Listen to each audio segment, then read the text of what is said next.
Soldiers crushed women and children underfoot. The desperate clawed over the dying. Tens of thousands surged toward a bridge that became their grave. 5 months earlier, Napoleon Bonaparte had marched into Russia with the largest European army ever assembled, 450,000 men. Moscow was supposed to be the prize. Instead, they found it empty. The Russians had burned down their own capital rather than surrender it. Napoleon waited 5 weeks for a surrender that never came. Then, winter arrived. What followed was one of the deadliest marches in human history. In October 1812, Napoleon gave the order to retreat from Moscow back to France. By November, the army had lost everything: horses, supplies, men. Soldiers froze to death in their sleep. Others were picked off by Cossacks, Russian cavalry who hunted stragglers like animals. Of the 500,000 men who crossed into Russia, fewer than 50,000 were still alive. And now they were trapped. The Berezina River lay ahead, normally frozen solid in November, but an unexpected thaw had broken the ice. It was impassable. Behind them, 3 Russian armies were closing in. Weeks earlier, Napoleon had ordered the bridge-building equipment destroyed. Dead weight, he called it.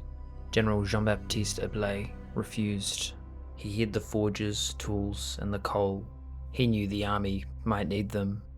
Now, at the Berezina, Eblé's disobedience was the only thing standing between 50,000 people and certain annihilation. His engineers waded into the river.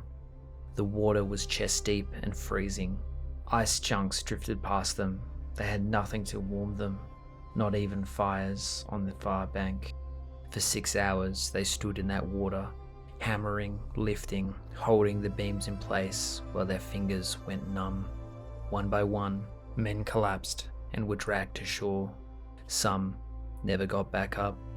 By nightfall on November 26th, 2 bridges stretched across the Berezina River. Of the 400 engineers who went into that river, only 40 would survive the week. But the bridges were open. The army could cross. Infantry and artillery went first to hold the far bank.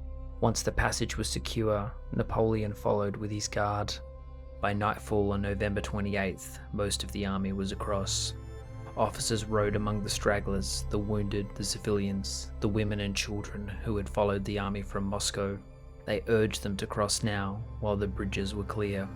They refused to move. It was a decision that would kill them. The stragglers had built fires on the eastern bank. They were exhausted, frozen, half-starved. The bridge looked dark and treacherous. The western bank looked no better than where they sat. They would cross in the morning, they said, when there was light. So they stayed by their fires, thousands of them, waiting for dawn. They had no way of knowing the Russians were just hours away. Dawn came, and so did the Russians. Artillery shells tore into the crowd on the eastern bank. Horses screamed, wagons exploded. The stragglers who had waited for morning now stampeded towards the bridges. Thousands of people crushed onto wooden planks built for dozens. The crowd trampled men, women, and children underfoot. The strongest shoved the weakest off the sides and into the freezing black water below. The ones who fell were never seen again. Wagons drove over the living and the dead alike. The bridges became slick with blood.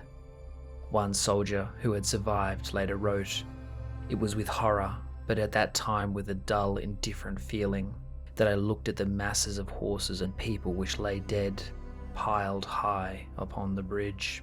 On the eastern bank, a young mother lay with a shattered thigh. A Russian shell had torn through her leg. She couldn't walk. She couldn't carry her 4-year-old daughter, and the Cossacks were coming. She untied the garter from her leg and wrapped it around her daughter's neck. Then she lay down beside the body to die." As dawn approached, General Eblé had no choice. The Russians were crossing. He ordered the bridges be burned. 10,000 people were still on the other side. Flames rose. The screaming began. Some tried to cross the burning wreckage, most didn't make it. The Cossacks swept through what remained.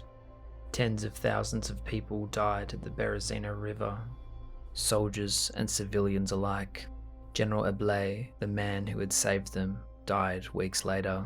The word Berezina entered the French language that year. It means disaster. Thanks for watching, guys. If you enjoyed this video, consider subscribing or giving this video a like. I have other videos linked here for your enjoyment. I'll see you next time.